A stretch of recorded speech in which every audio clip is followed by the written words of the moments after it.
good morning. My name is Rinita Gulliani, and today I'm going to talk to you about recursion.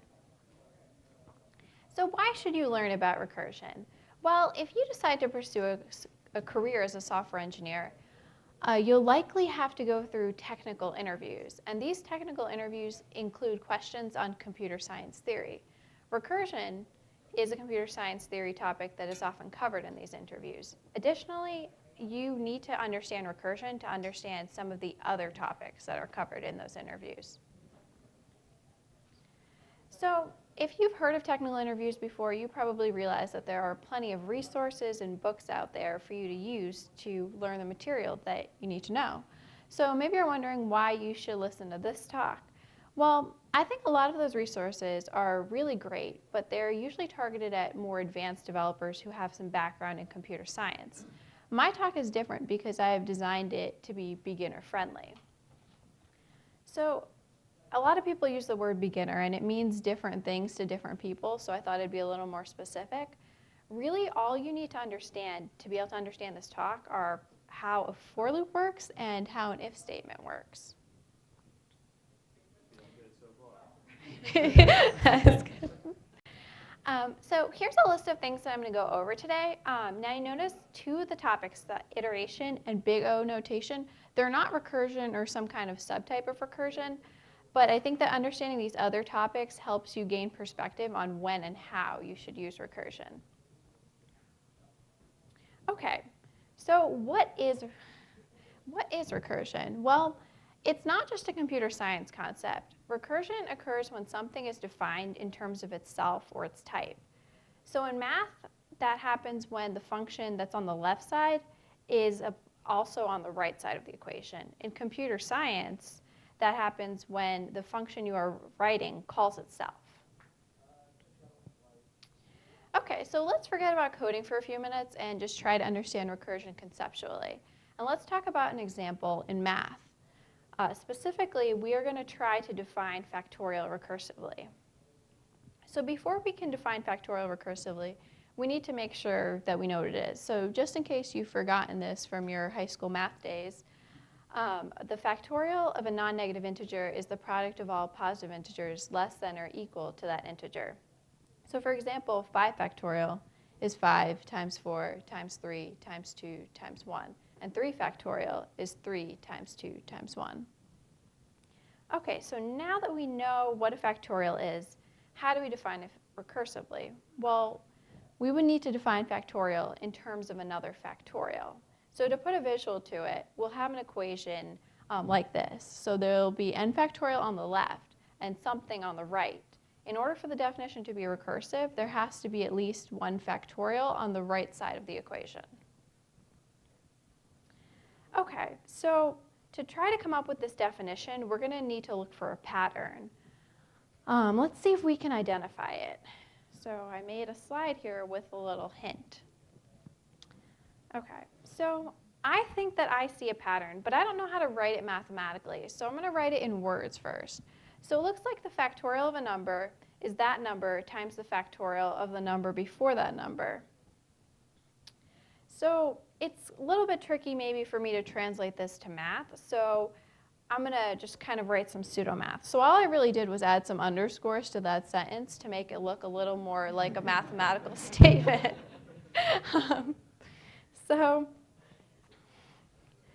Okay, but I need to get a full math statement. So let's figure out what each of these things represents. So factorial of a number is represented by n factorial, and that number is represented by n. And the factorial of the number before that number would be n minus 1, the factorial of n minus 1. So when we put that all together, we have this definition, n factorial equals n times the factorial of n minus 1. Okay, but before we get too excited, remember that this is a possible recursive definition. We need to test it on a factorial to be sure that it's correct. So let's try to calculate 5 factorial using our recursive definition. So using the recursive definition, 5 factorial would be 5 times 4 factorial. For testing purposes, we'll assume that we already know 4 factorial is 24. And when we multiply 5 by 24, we get 120, which is the value of 5 factorial. So yay. However, this definition will not work in every case. Recursive solutions need a base case, also known as a termination case, or you will never actually be able to solve anything. So let's look at an example to see why. So let's say we're going to try to find 7 factorial using our recursive definition. So 7 factorial would be 7 times 6 factorial. So now we need to find 6 factorial. And then 6 factorial is 6 times 5 factorial. And we still haven't solved 7 factorial. And now we need to find 5 factorial. And 5 factorial is 5 times 4 factorial. And we still haven't solved, 6 factorial or 7 factorial. So we repeat this when we go to 4 factorial and then try to find 3 factorial. And then we try to find 2 factorial. And then finally, we get to 1 factorial equals 1. And maybe it seems like something went wrong, because at the beginning I said recursion means that you're defining something in terms of itself. And we didn't define 1 factorial in terms of a factorial. But we didn't do something wrong, because 1 factorial equals 1 is our base case. And we need this case or we wouldn't actually solve anything. Also, if we were writing code without a base case, it will run until it crashes. So we haven't actually solved any of the factorials up to 7 factorial yet. So now that we know our base case, we can work our way backwards to solve 7 factorial. So we plug in 1 factorial into our definition for 2 factorial. And then we do the same. We plug in 2 factorial into our definition for 3 factorial. And then we plug in 3 factorial into our definition for 4 factorial. And we do that with 5 factorial, and then 6 factorial, and finally we could find 7 factorial. So I hope this example helped illustrate why we need a base case and what that base case does.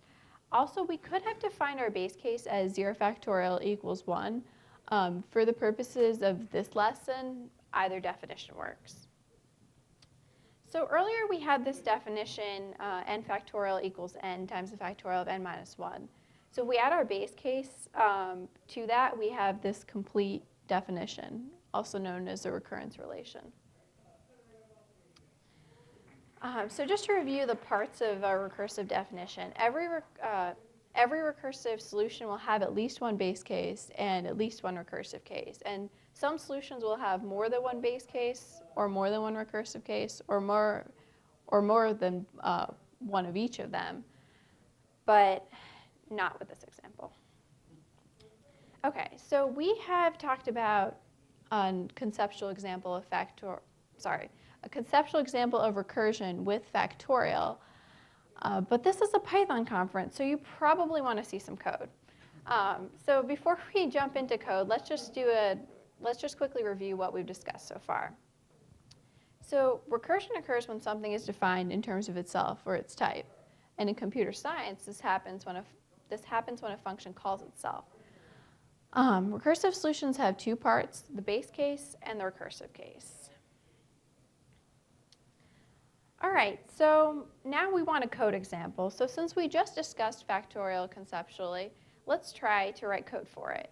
Specifically, let's write a recursive function called factorial that takes in an integer n and returns the factorial of that number. Okay, so maybe looking at that problem, you feel a little bit intimidated. So first, let's try to write some pseudocode. And we're just going to think about what we know and take it 1 step at a time. So the first step is to define the function. And that's just 1 line there, and that was pretty easy. The next step is to pass in the parameters. And this function will take in a variable called n. So we put that in the parentheses, and we have another step done.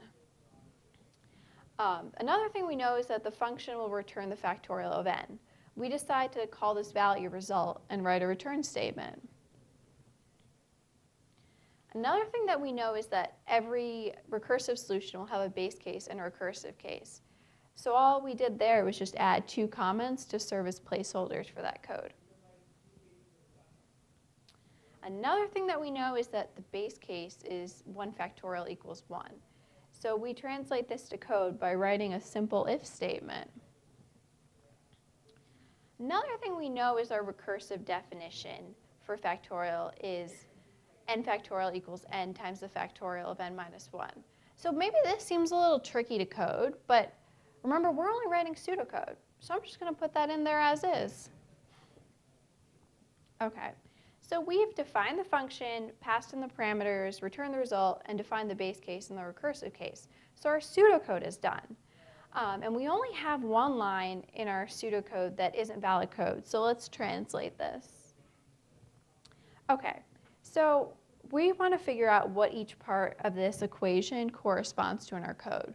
So n factorial is represented by result, because that's what our function is looking for. And then n is the same in our function, so that was easy.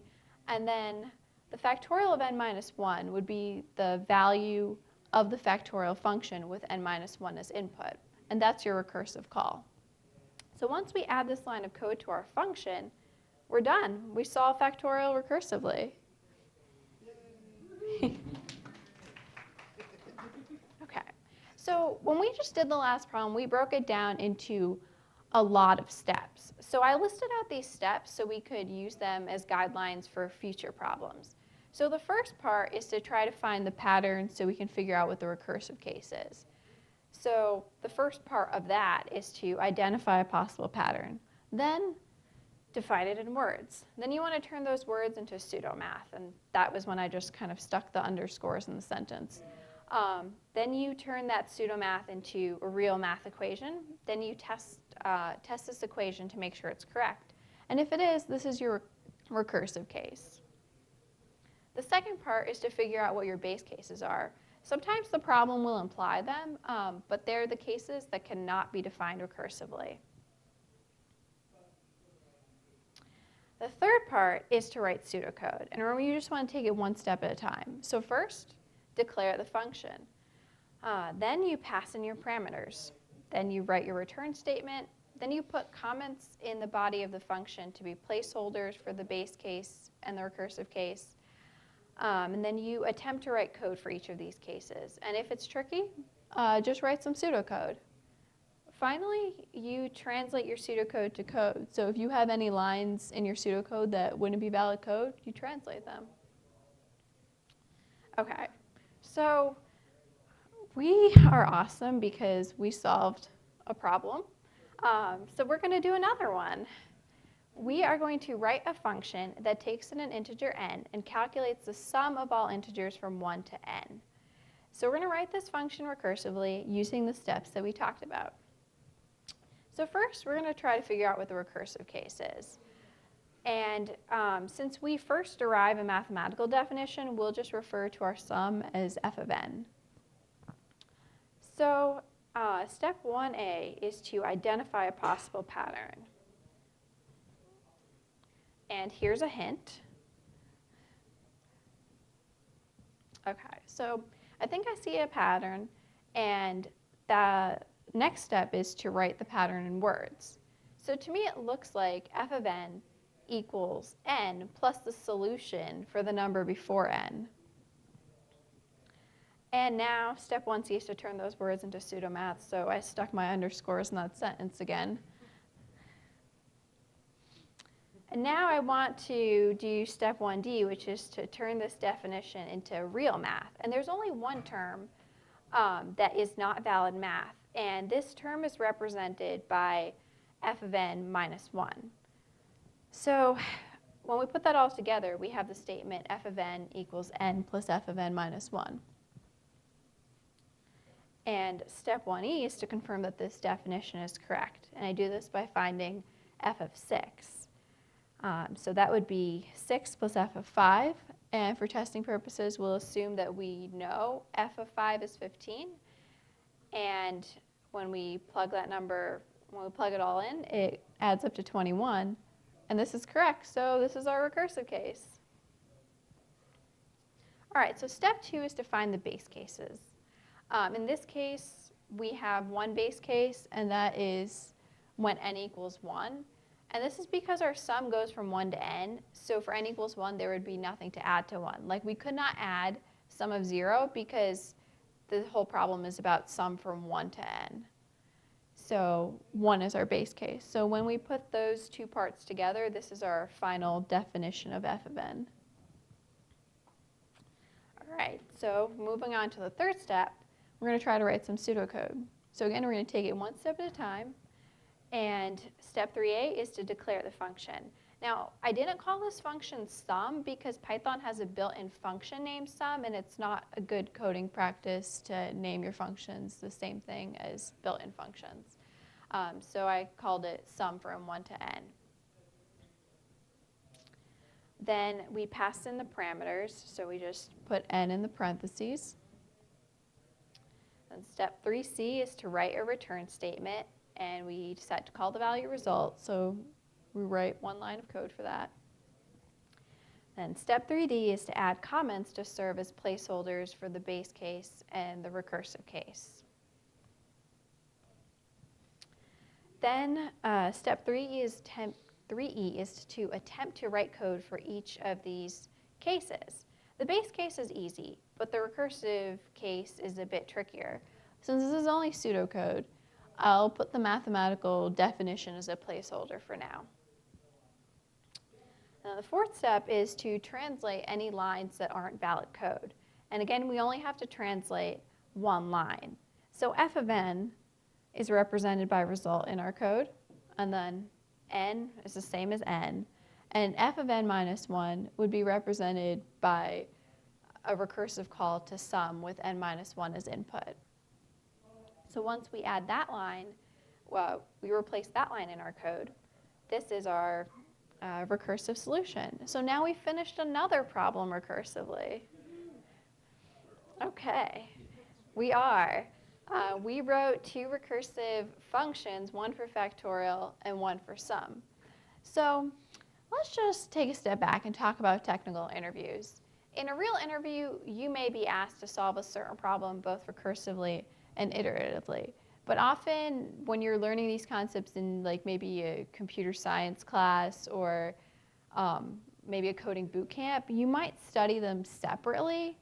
But I think that it's good to talk about them together so that you practice doing recursive and iterative solutions for the same problem and can compare them.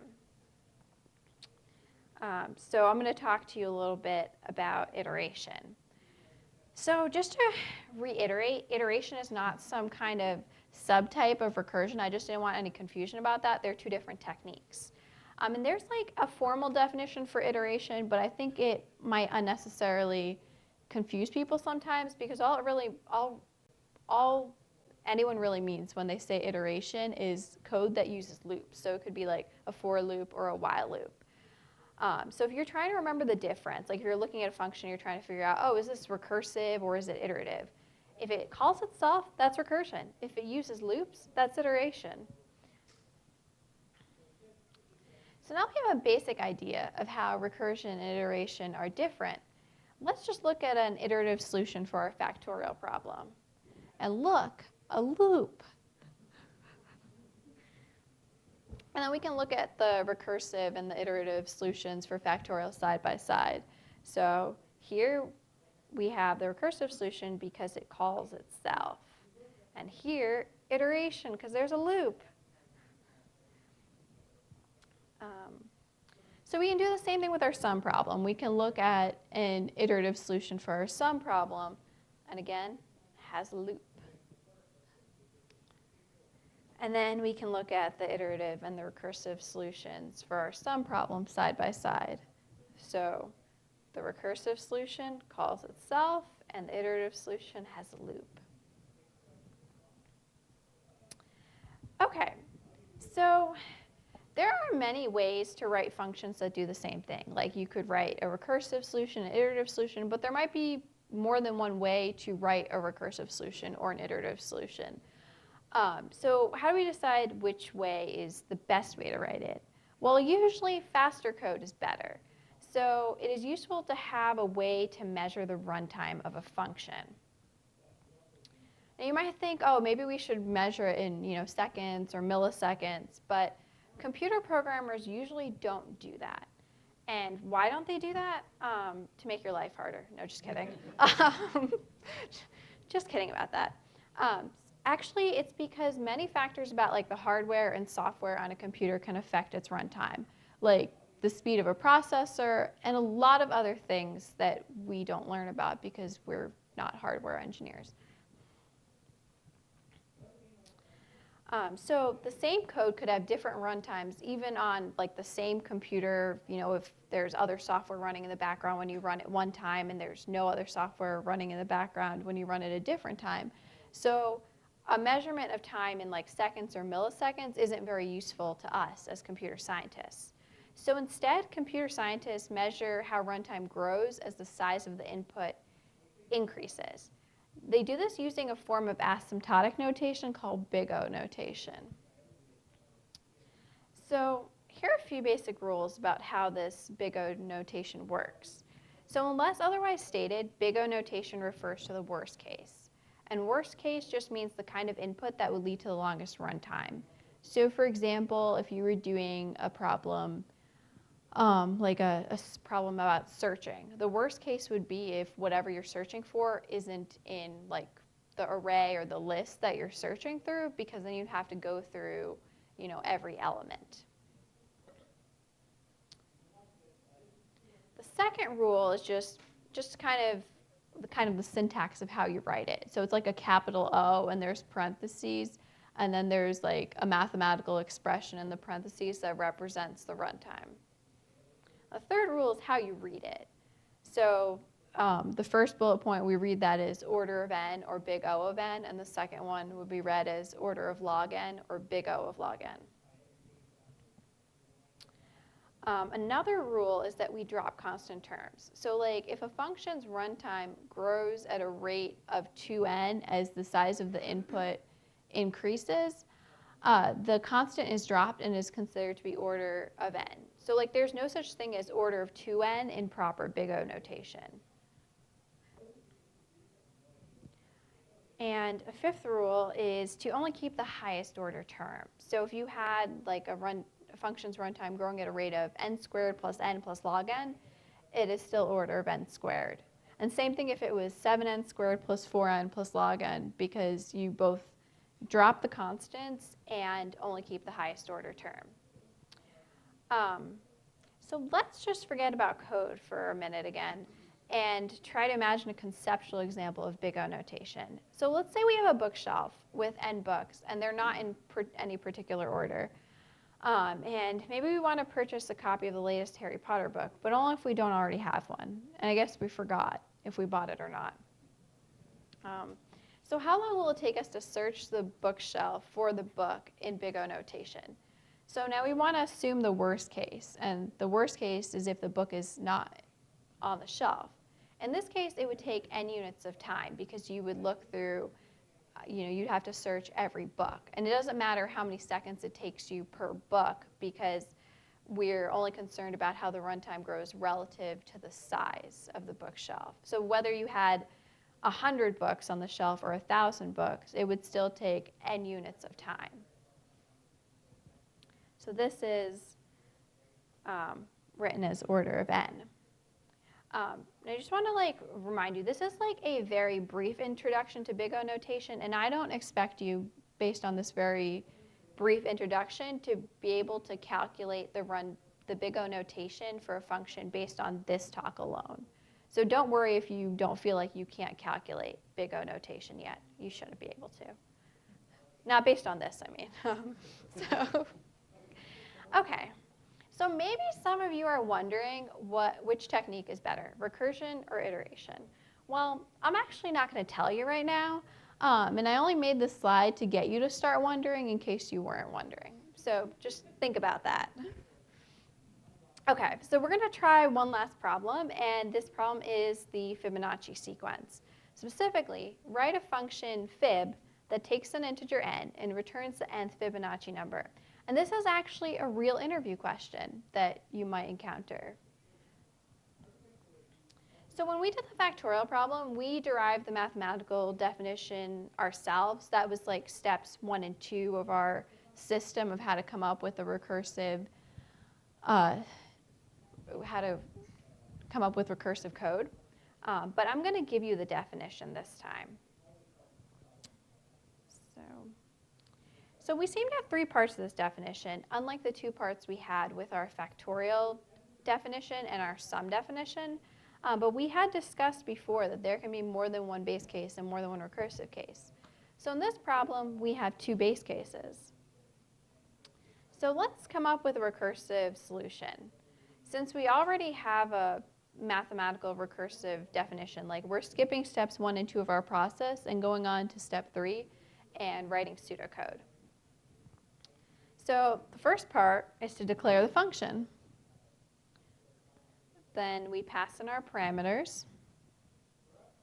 Then we write a return statement. And again, we'll just call the value we're returning result. Then we place comments in the body of the function to be placeholders for the base cases and the recursive case. So this time we have two base cases and one recursive case. So we have 3 comments. Then we want to write code for each case. The base cases are easy to write, but the recursive case is a bit trickier. So I just put the math definition in there for now. So our last step is to translate any lines in our pseudocode that are not valid code. And we only have one line. And so how we translate this? Well, f of n is represented by a result in our code. And f of n minus 1 would be the value of the fib function with n minus 1 as input. Similarly, f of n minus 2 would be the value of the fib function with n minus 2 as input.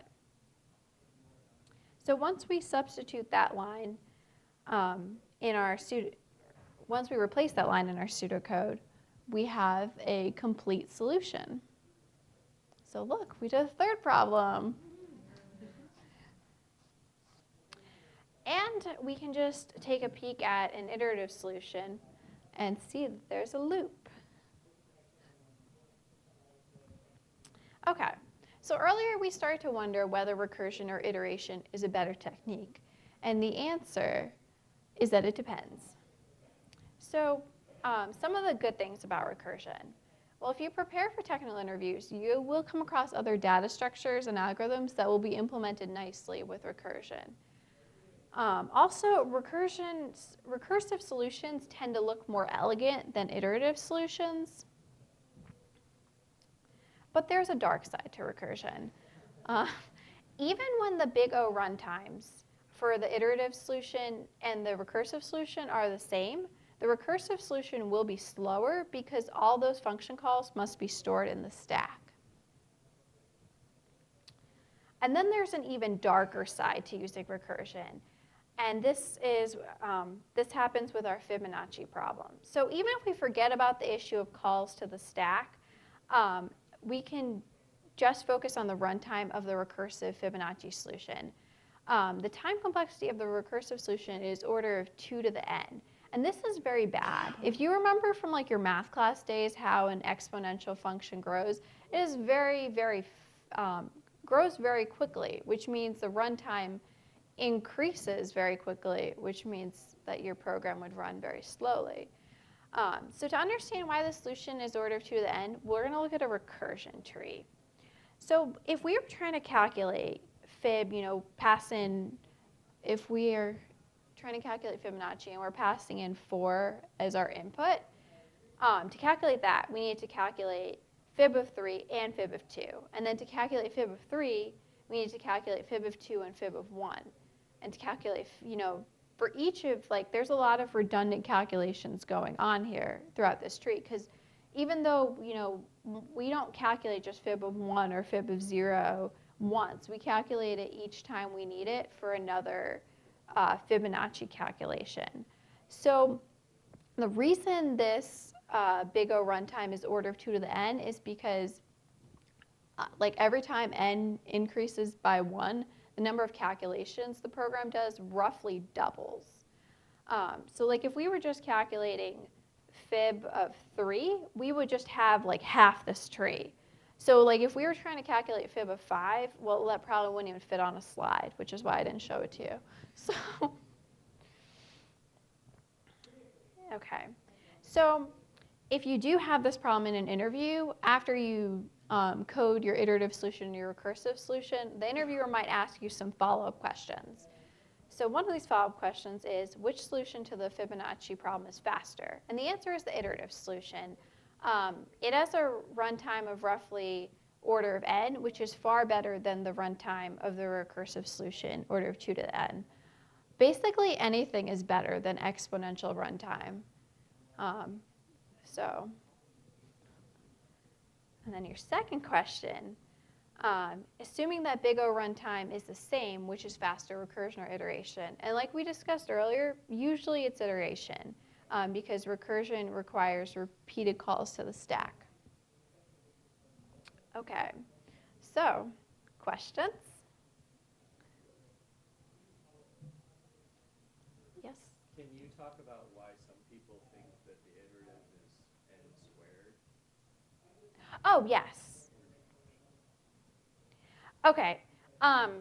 So if you are familiar with big O notation, why some people think the iterative solution is order of n squared.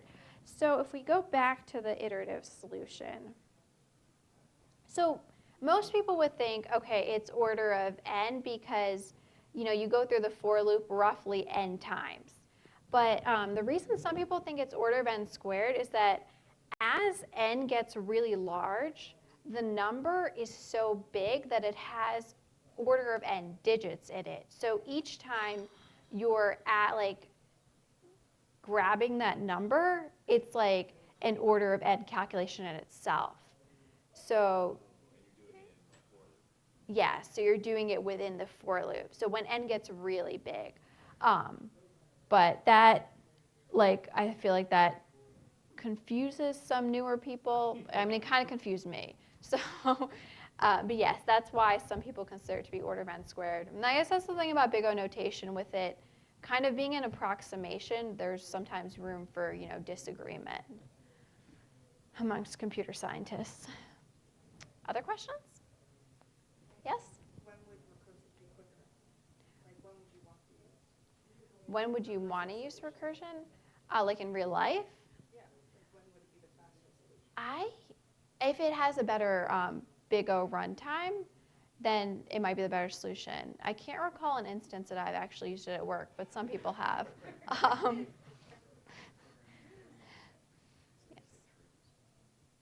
Well, you also said that it's more elegant. Yes. Is that a trade-off? I mean, I guess it is. If I guess people feel like it kind of looks prettier in a way. So if you if you want to be vain about your code. Which we are. Yes. Why are we here? What if you stored the solution of each calculation somewhere else? Like a cache or Yeah, that would be recursion with memoization, which I didn't cover in this talk, but yes. it would be faster. Yeah, it wouldn't be order of 2 to the n then. Would you recursion that? It would still be recursion, yeah. It would be recursion with memoization. I've also heard about tail recursion. Where does that fit in? I am not familiar with tail recursion, so I could look that up and get back to you. It's optimal tail call recursion. It's a way of avoiding the stack, right? Yeah, Mhm. it avoids in the stack. Okay.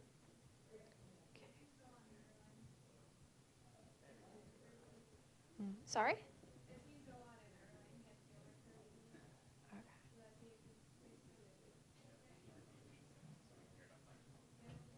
It's used to, sorry, you said it's used a lot in Erlang? Okay, it's used a lot in Erlang.